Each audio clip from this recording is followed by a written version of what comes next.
O livro de Juízes. Lembre-se, depois que Josué levou as tribos de Israel para a terra prometida, ele os chamou para serem fiéis à aliança com Deus, obedecendo os mandamentos da Torá. E se eles fizessem isso, mostrarão a todas as outras nações como Deus é. Assim, o livro de Juízes começa com a morte de Josué e, basicamente, conta a história do fracasso total de Israel. O nome do livro vem do tipo de líderes que Israel teve nesse período. Antes de terem reis, todas as tribos estavam sendo governadas por esses juízes. Não pense em um tribunal. Esses eram líderes político-militares regionais, mais parecidos com chefes tribais. E, um aviso importante, o livro de Juízes é muito perturbador e violento. Ele conta a história trágica da corrupção moral de Israel, da sua má liderança e basicamente como eles não são muito diferentes do que os cananeus. Mas essa história triste também pretende gerar esperança para o futuro. E você pode ver isso na maneira como o livro foi projetado. Há uma grande introdução que prepara o terreno para o fracasso de Israel, já que eles não expulsam os cananeus remanescentes. Em seguida, a grande seção principal do livro tem história sobre a corrupção crescente dos juízes de Israel. E a progressão aqui mostra como os líderes de Israel vão de muito bons a regulares e de ruim a piores.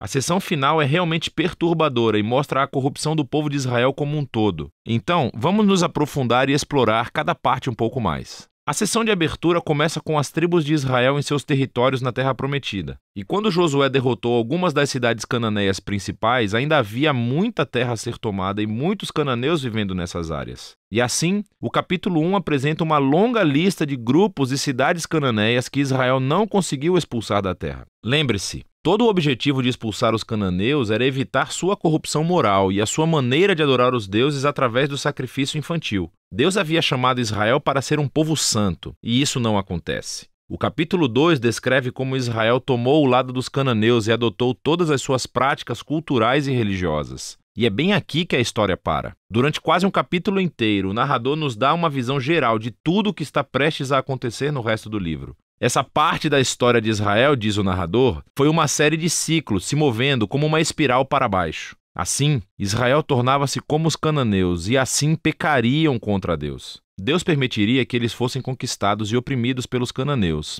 E por fim, os israelitas veriam o erro de suas escolhas e se arrependeriam. Então, Deus levantaria um libertador, um juiz dentre Israel, que derrotaria o inimigo e traria uma era de paz. Mas, finalmente, Israel pecaria novamente e começaria tudo de novo. Esse ciclo fornece o conceito literário e o fluxo para a próxima seção principal do livro. Ele se repete para cada um dos 6 juízes principais cujas histórias são contadas aqui. As histórias dos 3 primeiros juízes, Otiniel, Eude e Débora, são aventuras épicas, mas são também histórias extremamente sangrentas. Ou os próprios juízes, ou as pessoas que ajudam os juízes derrotam seus inimigos e libertam o povo de Israel. As histórias sobre os próximos 3 juízes são mais longas e se concentram nas falhas de caráter dos juízes, que ficam cada vez piores. Gideão começa muito bem. Ele é um covarde, mas finalmente chega a confiar que Deus pode salvar Israel através dele. E assim ele derrota um enorme exército de midianitas com apenas 300 homens carregando tochas e panelas de barro.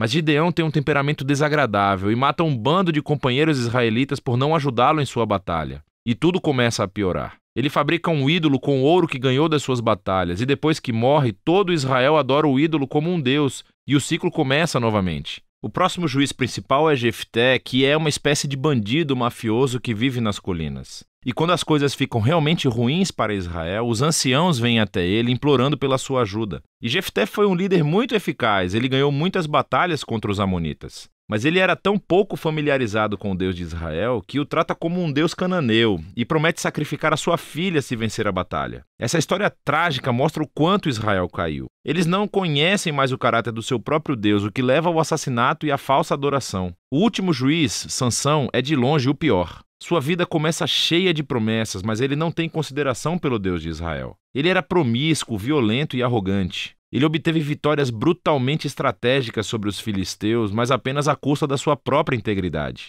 E a sua vida termina em uma corrida violenta de assassinato em massa. Agora, uma nota rápida aqui. Você notará um tema repetido na seção principal do livro. Em momentos-chave, o Espírito de Deus capacitará cada um desses juízes a realizar grandes atos de libertação. O fato de que Deus usa essas pessoas completamente errôneas não significa que ele endossa todas ou até mesmo qualquer uma de suas decisões. Deus está comprometido primeiramente a salvar seu povo, mas tudo o que ele tem são esses líderes corruptos e, por isso, trabalha com eles. Essa seção inteira é projetada para mostrar o quão ruim as coisas ficam. Você não consegue nem diferenciar os israelitas dos cananeus. E estamos falando apenas dos líderes. A seção final mostra Israel como um todo chegando ao fundo do poço. Há duas histórias trágicas aqui e elas não são para os fracos de coração. Elas são estruturadas por essa linha, que é repetida 4 vezes no final do livro. Naquela época, Israel não tinha um rei, e todos faziam o que era certo aos seus próprios olhos. A primeira história é sobre um israelita chamado Miqueias, que constrói um templo privado para um ídolo. E ele é saqueado por um exército particular enviado da tribo de Dan. Então, eles vêm e roubam tudo.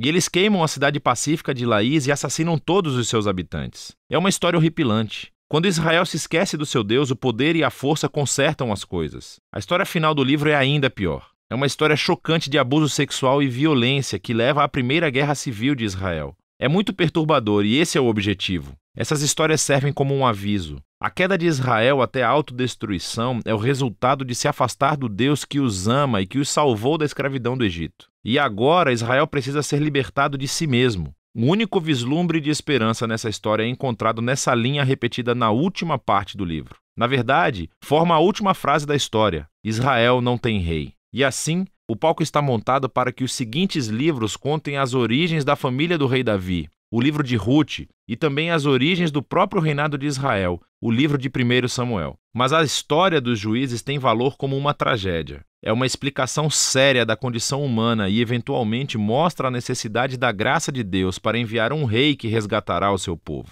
E esse é o livro de Juízes.